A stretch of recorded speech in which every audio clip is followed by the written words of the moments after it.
توحید سے محبت کیا ہے؟ اللہ سے محبت تمام محبتوں سے بالاتر ہو جائے. کوئی محبت اللہ کی محبت سے اوپر تو نہیں، برابر بھی نہ ہو. برابر ہونا شرک ہے، اوپر ہونا تو سمجھیے کہ اور پتہ نہیں شرک کے علاوہ بھی کوئی اصطلاح ہمیں ایجاد کرنی پڑ جائے گی.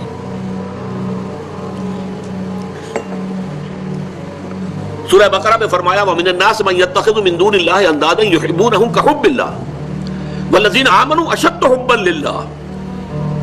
لوگوں میں سے کچھ ایسے بھی ہیں جو اللہ کے سوا کچھ ہستیوں کو محبوب بنا لیتے ہیں، اللہ کا مد مقابل بنا کر ان سے وہ محبت کرنے لگتے ہیں جو اللہ سے کرنی چاہیے تھی.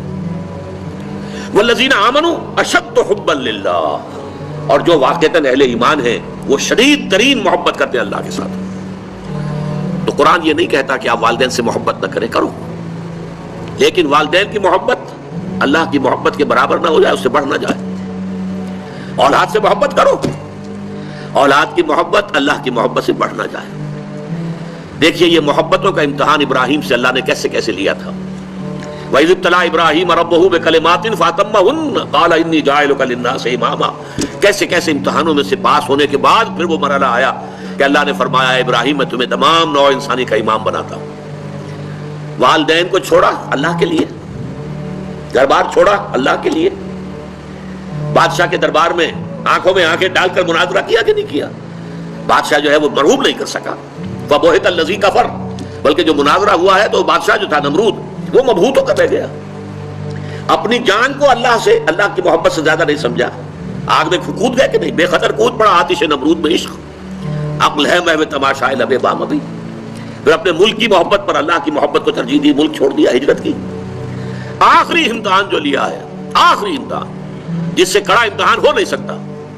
100 برس کی عمر میں وہ 13 برس کا بیٹا جو دعائیں مانگ مانگ کر اللہ سے لیا تھا، اکلوتا بیٹا، حکم آیا ذبح کر دو اسے.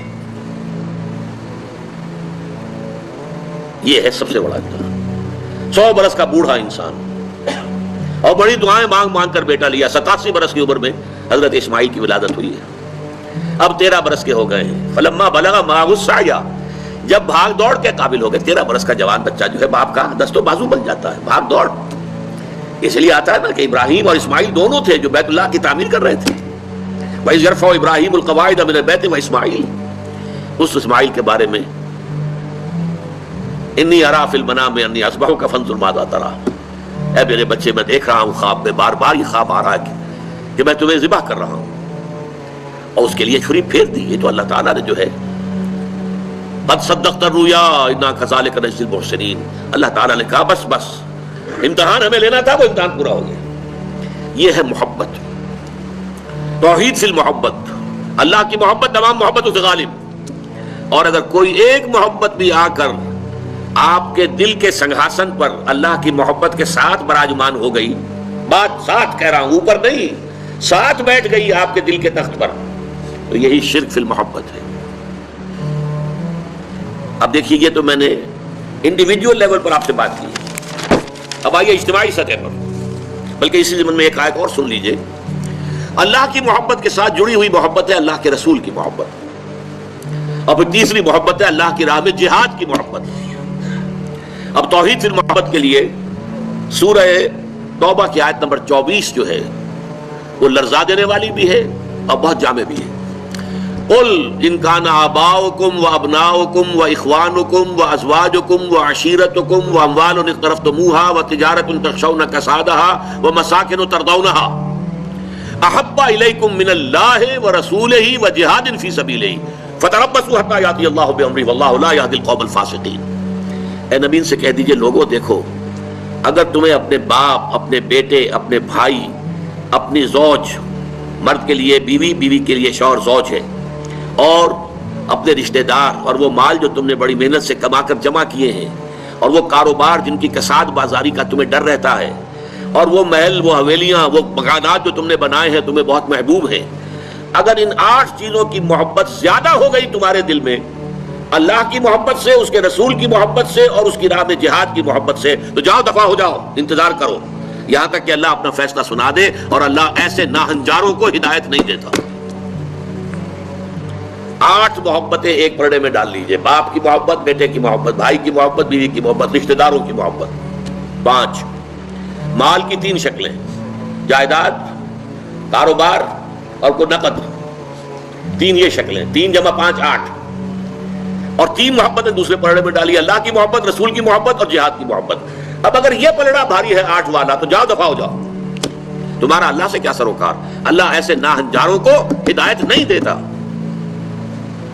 سب سے پہلے یہ طے کر لو کہ ان 3 محبتوں کا پلڑا نیچے ہونا چاہیے، بھاری ہونا چاہیے ان 8 کے مقابلے میں۔ یہ ہے توحید فی المحبت اور یہ ہے شرک فی المحبت۔ لیکن اب اس کو لائیے ذرا اونچے سطح پر، وہ جو میں نے کہا انسانی معاشرہ، ریاست، اس ریاست کے لیے، معاشرے کے لیے بھی کوئی ایسی شے موجود ہونی چاہیے کہ جو اس میں رہنے والے یا اس میں شامل سب لوگوں کی محبوب شے بن جائے۔ یہ کامن محبت انہیں جوڑے گی، ان کے اندر اتحاد پیدا کرے گی۔ مثلا وطن کی محبت، وطن کی جے جے ہند، وطن کی عظمت کے گنگاؤ، قوم کی محبت، وطن پرستی، قوم پرستی، کوئی نظریہ پرستی، یہ بہت سی پرستشیں ہیں جن سے کہ لوگ پھر جڑے رہتے ہیں۔ نسل پرستی، لسان پرستی، زبان پرستی، یہ آج کل جو آپ کو کہتے ہیں کہ یہ لسانی عصبیتیں اور یہ نسلی عصبیتیں، یہ بلوچ نیشنلزم، یہ پختون نیشنلزم، یہ سرائکی نیشنلزم، یہ ایک اردو والا نیشنلزم، 5ویں قومیت نکلی تھی ہمارے ہاں، یہ سب کچھ کیا ہے؟ یہ جمعیت کے لیے، لوگوں کو جوڑنے کے لیے، شیرازہ بندی کے لیے، انہیں متحد رکھنے کے لیے کوئی نہ کوئی شے محبوب ہو جانی چاہیے۔ اس اعتبار سے اس دور کا سب سے بڑا شرک وطن پرستی ہے۔ لیکن پھر دیکھیے، میں بات آپ سے عرض کر رہا ہوں، علماء کرام اس کو نہیں پہچان پائے، اس کو پہچانا ہے تو علامہ اقبال نے پہچانا ہے۔ اس دور میں میں اور ہے، جام اور ہے، جم اور، ساقی نے بنا کی روش لطف و ستم اور، تہذیب کے آزر نے ترشوائے صنم اور، مسلم نے بھی تعمیر کیا اپنا حرم اور، ان تازہ خداؤں میں بڑا سب سے وطن ہے، جو پیرہن اس کا ہے وہ مذہب کا کفن ہے۔ نظارہ دیرینہ زمانے کو دکھا دے، اے مصطفی خاک میں اس بت کو ملا دے۔ یہ وطن پرستی شرک، اس دور کا سب سے بڑا شرک۔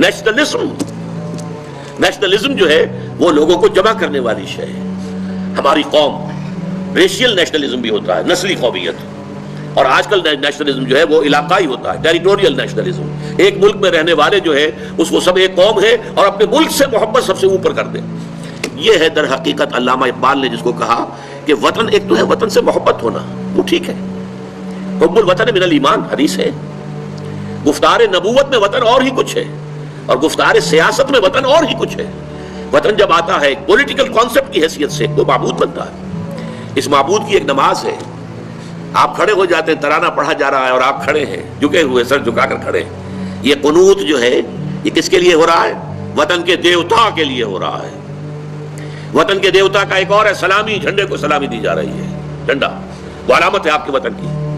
آپ کے علم میں ہوگا، میں اس ترانے کے پڑھے جانے کے وقت کھڑا نہیں ہوتا، اور اس سے بڑی کنٹروورسیز بھی ہوئی ہیں، مجھے بڑی تلخ باتیں بھی سننی پڑی ہیں، لیکن میں یہ سمجھتا ہوں کہ در حقیقت یہ وطن کی نماز ہے، وطن کی حمد ہو رہی ہے، وطن کے اور ترانے گائے جا رہے ہیں۔ در حقیقت یہ اجتماعی سطح پر پولیٹیکل سائنس کے اعتبار سے آج وطن جو ہے وہ جو ہے ایک معبود کی شکل اختیار کر گیا ہے۔